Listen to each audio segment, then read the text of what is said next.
Hi welcome to KV Tech studios. Sunita Williams present ఈ పేరు ప్రపంచమంతా వింటోంది. స్పేస్ నుంచి 9 నెలల తర్వాత భూమి మీదకు వచ్చిన సునీత విలియమ్స్ ను అందరూ అప్రిషియేట్ చేస్తున్నారు.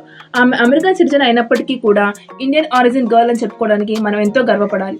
అసలు ఆమె ఎవరు, ఎప్పుడు, ఎందుకు స్పేస్ లోకి వెళ్ళింది, ఏ కండిషన్స్ వల్ల అక్కడ ఉండిపోవాల్సి వచ్చింది అనేది డీటెయిల్ గా తెలుసుకుందాం. ముందుగా నాసా గురించి తెలుసుకోవాలి. NASA is a government based space research organisation. NASA constant గా ఆస్ట్రోనాట్ ని స్పేస్ లోకి పంపించి, అంటే ఎర్త్ నుంచి 400 కిలోమీటర్స్ హైట్ లో ఉన్న ISS ఇంటర్నేషనల్ స్పేస్ స్టేషన్ కి పంపించి అక్కడ కండిషన్ స్టడీ చేయడం, సైంటిఫిక్ ఎక్స్పెరిమెంట్స్ కండక్ట్ చేయడం, స్పేస్ స్టేషన్ రిపేర్ చేయడం, ఎర్త్ అండ్ స్పేస్ ని అబ్జర్వ్ చేయడం లాంటి పనులు చేస్తుంది. అయితే స్పేస్ కి వెళ్ళడానికి యూజ్ చేసే వెహికల్స్ అంటే క్రాఫ్ట్స్ గవర్నమెంట్ కాకుండా ఒక థర్డ్ పార్టీ కంపెనీస్ మ్యానుఫ్యాక్చర్ చేస్తాయి. వాటి కోసం గవర్నమెంట్ ఎలాన్ మస్క్ రన్ చేస్తున్న స్పేస్ ఎక్స్ కొంత అమౌంట్ అండ్ బోయింగ్ అనే కంపెనీ వాళ్ళకి కొంత అమౌంట్ ఇచ్చింది. ఎలాన్ మస్క్ కంపెనీ నుంచి వచ్చిన క్రాఫ్ట్స్ టెస్ట్ డ్రైవ్స్ అయిపోయి సక్సెస్ఫుల్ గా రన్ అవుతున్నాయి.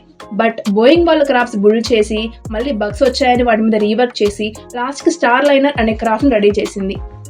నాసా ఆ స్టార్ లైనర్ క్రాఫ్ట్ ని టెస్ట్ డ్రైవ్ కోసం ఎక్స్పీరియన్స్డ్ ఆస్ట్రోనాట్స్ ని పంపాలని చెప్పి Sunita Williams and Barry Gilmore ని చూస్ చేసుకుంది.